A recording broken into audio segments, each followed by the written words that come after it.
ہزاروں سال پہلے کی بات ہے کہ اس دنیا میں جنات کی حکومت تھی. یہاں خون ریزی تھی، دنگا فساد تھا، نافرمانی اور کفر و شرک کا گلگلہ تھا. نیکی بہت ہی کم تھی، بدی بہت زیادہ تھی. خالق کائنات نے جنات سے دنیا کی حکومت لے کر ایک دوسری مخلوق کو دینا چاہی تاکہ جنات کا غرور خاک میں مل جائے. اللہ رب العزت نے فرشتوں کو اطلاع دی کہ میں زمین پر اپنا خلیفہ بنانا چاہتا ہوں جو اختیار اور ارادے کا مالک ہوگا اور میری زمین پر جس قسم کا تصرف کرنا چاہے گا کر سکے گا اور اپنی ضروریات کے لیے اپنی مرضی کے مطابق کام لے گا. گویا وہ میری قدرت اور میرے تصرف و اختیار کا مظہر ہوگا. فرشتوں نے یہ جب سنا تو حیرت میں رہ گئے اور اللہ کے حضور بطور سوال عرض کیا کہ اے خدائے بے نیاز، کیا آپ ایسے کو پیدا کرنا چاہتے ہیں کہ جو زمین کو فساد اور خون ریزی سے بھر دے گا؟ یعنی فرشتوں نے اس نئی مخلوق کو جنات پر قیاس کیا اور وہ یہ سمجھے کہ نئی مخلوق بھی جنات ہی کی طرح بے حد سرکش اور نافرمان ہوگی.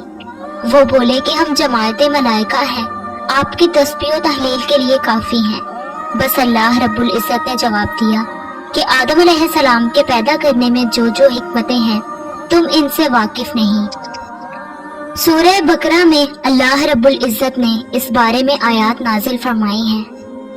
بس اللہ رب العزت نے اپنے دستے قدرت سے آدم علیہ السلام کو مٹی سے پیدا کیا اور ان کا خمیر تیار ہونے سے قبل فرشتوں کو اطلاع دی اور کہا کہ اے ملائکہ، میں زمین میں ایک خلیفہ بنانے والا ہوں. بس حضرت آدم علیہ السلام کا خمیر مٹی سے گوندا گیا اور ایسی مٹی سے گوندا گیا کہ جو نت نئی تبدیلی قبول کرنے والی تھی.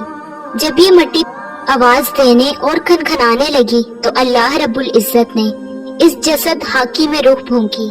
ابھی روح ناک کے نتنوں سے داخل ہو کر دماغ تک پہنچی ہی تھی کہ آدم علیہ السلام کو چھینک آئی. اس وقت آدم علیہ السلام کو اللہ پاک کی طرف سے الہام ہوا کہ اس چھینک کے جواب میں الحمدللہ کہو. آدم علیہ السلام نے چھینک لیتے ہی الحمدللہ کہا کہ جس کے جواب میں عرش معلیٰ سے یہ جواب آیا کہ اللہ تجھ پر رحم کرے. بس پھر رفتہ رفتہ روح آدم علیہ السلام کے تمام جسم خاکی میں سرایت کر گئی. یوں وہ مٹی کا پتلا یک بیک گوشت پوشت ہڈی پٹھے کا زندہ انسان بن گیا اور ارادہ، شعور، حس، عقل اور وجدانی جذبات و کیفیات کا حامل نظر آنے لگا. بس اللہ رب العزت نے حضرت آدم علیہ السلام کو تمام اشیاء کے نام بتا دیے.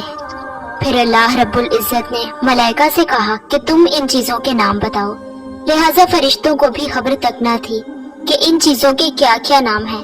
کائنات کی تمام اشیاء فرشتوں کے سامنے پیش ہیں اور ان کے نام ان معصوموں سے دریافت ہو رہے ہیں. لہٰذا اللہ رب العزت نے یہ صرف حضرت آدم علیہ السلام کا اعزاز بڑھانے کے لیے ہی کہا.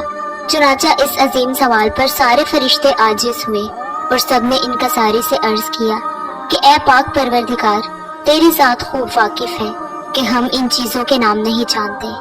ہمیں تو بس وہی علم ہے کہ جو تو نے ہمیں عطا کر رکھا ہے، یعنی ذکر خدا اور تسبیح الہی. اور فی الحقیقت تو ہی سب چیزوں کا جاننے والا ہے اور بڑا حکمت والا ہے.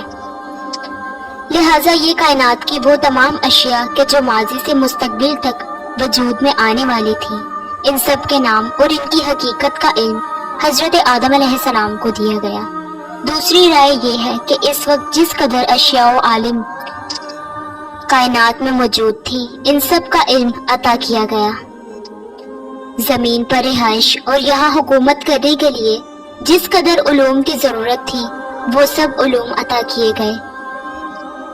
انسانوں کے اندر غصہ، شہوت، بھوک، حسد، تکبر، الغرض بہت سی باطنی کیفیات و احساسات ہیں کہ جنہیں انسان ہی سمجھ سکتے ہیں.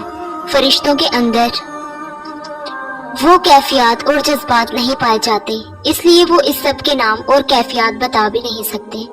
بہرحال حضرت آدم علیہ السلام کو صفت علم سے اس طرح نوازا گیا کہ فرشتوں کے لیے بھی ان کی برتری اور استحقاق خلافت کے اقرار کے علاوہ چارہ کار نہ رہا اور یہ ماننا پڑا کہ اگر ہم زمین پر اللہ رب العزت کے خلیفہ بنائے جاتے تو کائنات کے تمام بھیدوں سے نا آشنا رہتے۔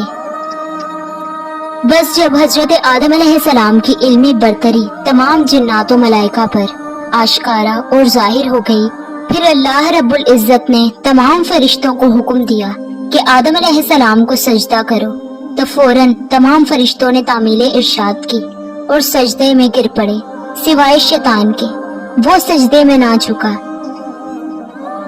اس سے متعلق قرآن مجید میں متعدد بار آیات آتی ہیں، جیسا کہ سورہ اعراف میں پروردگار فرماتا ہے، اور ہم نے تمہیں پیدا کیا، پھر تمہاری صورت بنائی، پھر فرشتوں سے کہا کہ آدم کو سجدہ کرو، چنانچہ سب نے سجدہ کیا سوائے ابلیس کے، وہ سجدہ کرنے والوں میں شامل نہ ہوا۔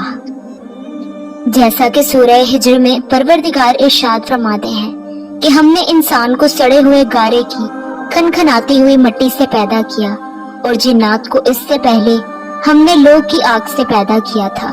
اور وہ وقت یاد کرو کہ جب تمہارے پروردگار نے فرشتوں سے کہا تھا کہ میں گارے کی کھنکھناتی ہوئی مٹی سے ایک بشر کو پیدا کرنے والا ہوں، لہٰذا جب میں اس کو پوری طرح بنا لوں اور اس میں اپنی روح پھونک دوں تو تم سب اس کے آگے سجدے میں گر جانا۔ چنانچہ سارے کے سارے فرشتوں نے سجدہ کیا سوائے ابلیس کے،